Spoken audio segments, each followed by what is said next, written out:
ఆంధ్రప్రదేశ్లో ఇవాళ పెన్షన్ల జాతర జరుగుతోంది. పెన్షన్ల పంపిణీ కార్యక్రమాన్ని ఏపీ ముఖ్యమంత్రి చంద్రబాబు నాయుడు మంగళగిరి నియోజకవర్గం నుంచి ప్రారంభిస్తున్నారు. ఇవాళ పెనుమాకలో పెన్షన్ల పంపిణీ కార్యక్రమం ప్రారంభించబోతున్నారు. కాసేపట్లో పెన్షన్ల పంపిణీ మొదలుపెట్టబోతున్నారు సీఎం. పెన్షన్దారులతో బకాయిలతో కలిపి 7,000 రూపాయలు ఇవాళ ఇవ్వబోతున్నారు సీఎం చంద్రబాబు. అనంతరం అక్కడ జరిగే ప్రజావేదిక కార్యక్రమంలో లబ్ధిదారులు ప్రజలతో చంద్రబాబు మాట్లాడతారు. రాష్ట్ర వ్యాప్తంగా ఒకే రోజు 65,18,496 మంది లబ్ధిదారులకు 4,400 కోట్లు పంపిణీ చేయబోతోంది ప్రభుత్వం. మంత్రులు, ఎంపీలు, ఎమ్మెల్యేలు కూడా ఈ పంపిణీ కార్యక్రమంలో పాల్గొంటారు. మరోవైపు పింఛన్దారులకు సీఎం చంద్రబాబు బహిరంగ లేఖ రాశారు. ప్రజల ఆశలు, ఆకాంక్షలు నెరవేర్చడమే తమ ప్రభుత్వ ప్రథమ కర్తవ్యమని తెలిపారు. ప్రజలకు అండగా నిలుస్తూ సంక్షేమం చూసే ప్రజా ప్రభుత్వం ఏర్పాటైందని, మేనిఫెస్టోలో చెప్పినట్టు పింఛన్ను ఒకేసారి 1,000 రూపాయలు పెంచి 4,000 రూపాయలు ఇస్తున్నట్లు చంద్రబాబు చెప్పారు. దివ్యాంగుల పింఛన్ను 3,000 రూపాయల నుంచి 6,000 రూపాయలకు పెంచి ఇస్తున్నందుకు సంతోషంగా ఉందన్నారు సీఎం. ఏపీకి ఆర్థిక సమస్యలున్నా ప్రజా సంక్షేమం కోసం తొలి రోజు నుంచే నిర్ణయాలు తీసుకుంటున్నామని తెలిపారు.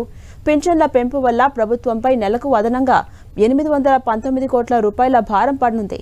ఇక ఎన్నికల సమయంలో వికృత రాజకీయాల కోసం గత సర్కారు ప్రజల్లో పింఛన్ల విషయంలో ఎంతో క్షోభకు గురిచేసిందని ఆరోపించారు సీఎం చంద్రబాబు. గత 3 నెలల పాటు పింఛన్ అందుకోవడానికి ప్రజలు పడిన కష్టాలు చూసి తాను చెల్లించిపోయానని తెలిపారు. మన్ను టెండర్లో వడగాల్పుల మధ్య ప్రజలు పడిన అగచాట్లు చూసి ఏప్రిల్ నెల నుంచే పింఛన్ పెంపును వర్తింపజేశామని, ఆ నేపథ్యంలో మాటిచ్చామని, అందులో భాగంగానే ఏప్రిల్, మే, జూన్ నెలలకు కలిపి ఈ పెంపును వర్తింపజేస్తున్నట్టుగా చెప్పారు. 3 నెలలకు పెంచిన 3,000 రూపాయలు, జూలై నెల పెంచిన 4,000 రూపాయలు కలిపి మొత్తం 7,000 రూపాయలను పెన్షన్దారులకు వారి ఇంటి వద్ద నుంచే ఇస్తున్నామని తెలిపారు. ఇదే అంశంపై మరింత సమాచారం మా ప్రతినిధి రవిచంద్ అందిస్తారు. రవిచంద్, ఇవాళ నుంచి ఏపీలో పెన్షన్దారులకు వారి ఇంటి వద్దనే కార్యక్రమం జరగబోతోంది. అప్డేట్స్ ఏంటి? ఝాన్సీ, ఉదయం 6 గంటల నుంచి మరి కాసేపట్లో ముఖ్యమంత్రి చంద్రబాబు ఎన్టీఆర్ భరోసా సామాజిక పింఛన్ల పంపిణీ ప్రారంభించబోతున్నారు. మంగళగిరి నియోజకవర్గం పెనుమాకలో ఈ కార్యక్రమం జరగబోతుంది. నారా లోకేష్ ప్రాతినిధ్యం వహించిన మంగళగిరి నియోజకవర్గంలోని ఈ కార్యక్రమాన్ని చంద్రబాబు ముఖ్యమంత్రి ప్రారంభిస్తున్నారు. జూలై 1 నుంచి రాష్ట్ర వ్యాప్తంగా 65.31 లక్షల మందికి పింఛన్ల పంపిణీకి ఏర్పాట్లు అయితే పూర్తయ్యాయని చెప్పుకోవచ్చు. స్వయంగా ముఖ్యమంత్రి ఈ కార్యక్రమాన్ని ప్రారంభిస్తున్నారు.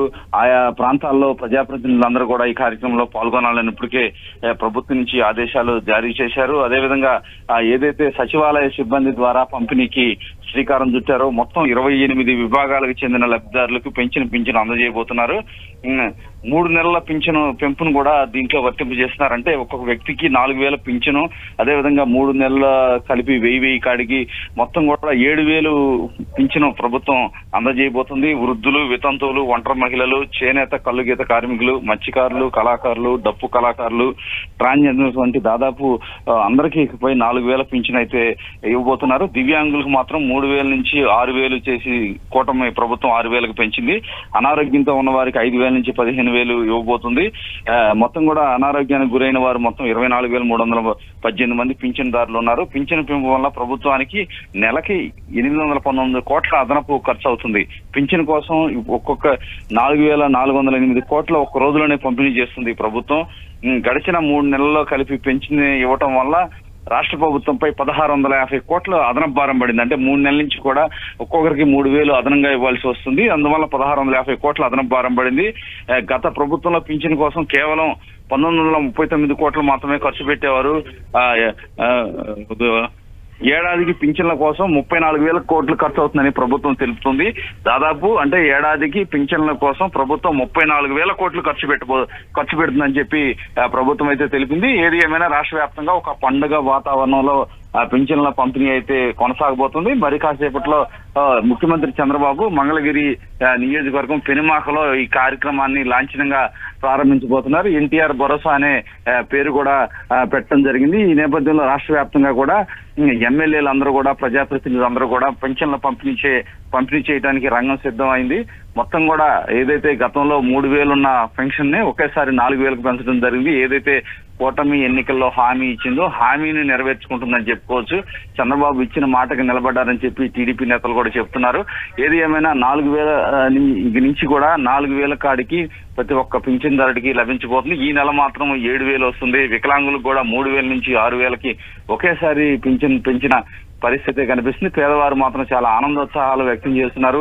ముఖ్యమంత్రి ఇచ్చిన తర్వాత రాష్ట్ర వ్యాప్తంగా ఒకేసారి పింఛన్ల పంపిణీ అయితే మొదలవుతుంది. ఇటు పరిస్థితిలో కూడా పేదవాడి కళ్ళు నీళ్లు తుడుస్తామని చెప్పి చంద్రబాబు ప్రజలకి నిన్ననే బహిరంగ లేఖ కూడా రాశారు. ఆ విధంగా ఎక్కడికెక్కడ పండగ వాతావరణంలో పింఛన్ల పంపిణీ అయితే మరి కాసేపట్లో ప్రారంభం కాబోతుంది. అలాగే రవిచంద్, పంపిణీ అనంతరం చంద్రబాబు వేదికపై లబ్ధిదారులను ఉద్దేశించి ఏం మాట్లాడే అవకాశం ఉంది?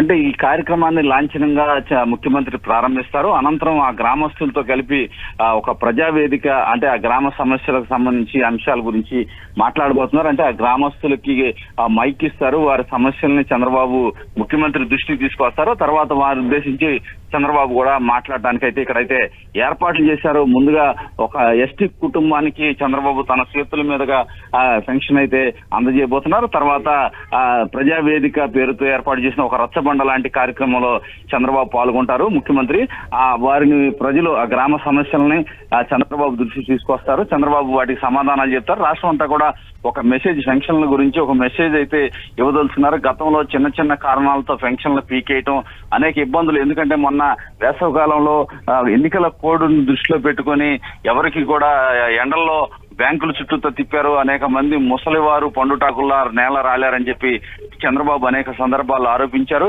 ఈ నేపథ్యంలో ఈ ప్రభుత్వం వచ్చిన తర్వాత అటువంటి పరిస్థితి ఉండదు. ఉదయం 6 గంటలకల్లా లెగవగానే ప్రభుత్వం నుంచి సిబ్బంది వచ్చి, సచివాలయ సిబ్బంది ఎవరు పింఛన్ వారికి అందజేస్తారు. ముసలివారు, మహిళలు ఎవరు కూడా ఎటువంటి ఇబ్బందులు పడాల్సిన పరిస్థితి ఉండదు. సంక్షేమానికి ఎంతైనా ఖర్చు పెడతామని చెప్పి చంద్రబాబు చెప్తున్నారు. పేదవారు కన్నీరు ద్రోవడానికి ఈ ప్రభుత్వం ఉందని కూడా పలు సందర్భాల్లో చంద్రబాబు చెప్పారు. ఈ నేపథ్యంలో అన్ని కూడా ఒక మెసేజ్ అయితే రాష్ట్ర వ్యాప్తంగా ఇవ్వబోతున్నారు. ఎవరికి కూడా చిన్న చిన్న కారణాలతో పెన్షన్లు పీకేసే సంస్కృతి మా ప్రభుత్వం చేయదని చెప్పి చంద్రబాబు చెప్పబోతున్నారు. అదేవిధంగా ఏదైతే ఇచ్చిన హామీలు నిలబెట్టుకుంటున్నా ఒక్కొక్కటి, ఏదైతే రాష్ట్ర ఆర్థిక పరిస్థితి మెరుగుపడే దిశగా చర్యలు కూడా తీసుకుంటున్నాం. ఈ విధంగా సంక్షేమం విషయంలో ఎక్కడా వెనకడుగు వేయమనే ఒక మెసేజ్ అయితే చంద్రబాబు ఈ సభ ద్వారా ఇవ్వబోతున్నారు. అలాగే రవిచంద్, మొత్తం ఎన్ని రోజుల పాటు ఈ పింఛన్ల పంపిణీ కార్యక్రమం ఉండబోతుంది? అంటే దాదాపుగా మొదటి రోజుల్లోనే పూర్తి చేయాలని ఒక లక్ష్యంగా పెట్టుకున్నారు. అంటే వారం పాటైనా ఇచ్చే అవకాశం అయితే మనకి కనిపిస్తూ ఉంది. ఎందుకంటే దాదాపుగా ప్రభుత్వం నుంచి అయితే అధికారులు ఈ ఒక్క రోజులోనే పూర్తి చేయాలనే లక్ష్యంగా పనిచేస్తున్నారు. కానీ ఎక్కడైనా తీసుకోలేని వారు ఉంటే వారి కోసం ఎటువంటి ఇబ్బంది పెట్టరు. వారిని వారం రోజుల పాటు ఇచ్చే అవకాశం అయితే కనిపిస్తుంది. గతంలో వాలంటీర్లు ఇచ్చేవారు, కానీ ఇప్పుడు సచివాలయ సిబ్బందికి ఈ బాధ్యతలు అప్పగించారు. వారంతా కూడా మొత్తం లాంఛనంగా అయితే ప్రజాప్రతినిధులు ప్రారంభిస్తారు. కానీ ప్రతి ఇంటికి డోర్ టు డోర్ అయితే మాత్రం సచివాలయ సిబ్బంది వెళ్లి పంపిణీ చేయబోతున్నారు. కాకపోతే ఈ ప్రభుత్వం వచ్చిన తర్వాత మొదటి ఈ కార్యక్రమం కాబట్టి చాలా ప్రెస్టేజ్ గా తీసుకున్నారు. అధికార పార్టీకి సంబంధించిన ఎమ్మెల్యేలు కావచ్చు, మంత్రులు, అదేవిధంగా అందరు నేతలు, ఎమ్మెల్సీలు కావచ్చు, నేతలంతా, ఎంపీలు అందరూ కూడా ఈ కార్యక్రమంలో పాల్గొంటున్నారు. అందరూ ఒక గ్రామ స్థాయిలో కావచ్చు, పట్టణ స్థాయిలో ఒక పండగ వాతావరణం అయితే కనిపిస్తుంది. ఎందుకంటే ప్రతి మనిషికి 7,000, ప్రతి పింఛన్దారుడికి 7,000 రావడం అంటే మామూలు విషయం కాదు. అది వారి జీవితాల్లో చాలా గొప్ప విషయం అని చెప్పుకోవచ్చు. అందువల్ల ఒక పండగ వాతావరణంలో అయితే ఇదైతే ఏర్పాట్లు చేస్తున్నారు. ఇదే విధంగా పేదవాడికి కన్నీరు తొరవడానికి ఈ ప్రభుత్వం ఎప్పుడు ముందుంటుందని ఒక మెసేజ్ అయితే ఈ ప్రభుత్వం పేద ప్రజలకు ఇవ్వబోతుంది. అలాగే రవిచంద్ర, సీఎంతో సహా పలువురు ఎమ్మెల్యేలు, మంత్రులు కూడా ఈ కార్యక్రమంలో పాల్గొంటున్నారు. మరి కాసేపట్లో కార్యక్రమం స్టార్ట్ కాబోతుంది. అలాగే అటు సీఎం బహిరంగ లేఖ కూడా రాశారు పెన్షన్దారులను ఉద్దేశించి. ఇవన్నీ మనం ఏ కోణంలో అర్థం చేసుకోవచ్చు?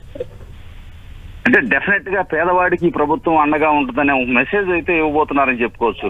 ఎందుకంటే గతంలోనే చంద్రబాబు బహిరంగ లేఖలో కూడా రాయటం జరిగింది.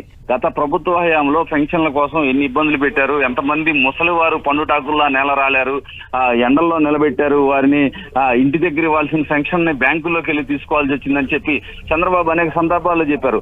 పేదవాడికి ఈ ప్రభుత్వం ఎప్పుడు అండగా ఉంటుంది, ఎవరికి ఎటువంటి ఇబ్బంది కానివ్వను, నాకు సంక్షేమానికి ఎంతైనా ఖర్చు పెట్టడానికి సిద్ధంగా ఉన్నా, రాష్ట్ర ఆర్థిక పరిస్థితి బాగా లేకపోయినా కూడా ఎవరికి కూడా పెన్షన్ విషయంలో కావచ్చు, సంక్షేమం విషయంలో కూడా ఎక్కడా వెనకడుగు వేయం, ముందుకు పోతానే ఉంటాం ధైర్యంగా. పేదవాడి కన్నీళ్లు పెన్షన్లు పిలిచేందుకు ఈ ప్రభుత్వం ఎప్పుడు ముందుంటది, పేదవాడికి అండగా ఉండడానికే ఈ ప్రభుత్వం ఉందని కూడా చెప్తున్నారు. ఇక్కడ పెన్షన్ల పంపిణీకి సంబంధించి ఏర్పాట్లన్నీ కూడా పూర్తయ్యాయి. నారా లోకేష్ స్వయంగా ఇక్కడ ఉండి ఏర్పాట్లన్నీ కూడా మంత్రి నారా లోకేష్ చూసుకుంటూ ఉన్నారు. స్థానిక మంగళగిరి నియోజకవర్గానికి చెందిన నేతలంతా కూడా ఇక్కడికి హాజరయ్యారు. మరి కాసేపట్లో ముఖ్యమంత్రి చంద్రబాబు ఇక్కడ పెనుమాక గ్రామం వచ్చి పెన్షన్ల పంపిణీ కార్యక్రమాన్ని ప్రారంభించబోతున్నారు. అనంతరం ఏదైతే ప్రజావేదిక కార్యక్రమం ద్వారా రచ్చబండ ఒక కార్యక్రమాన్ని నిర్వహించబోతున్నారు. Right, thank you Ravichand.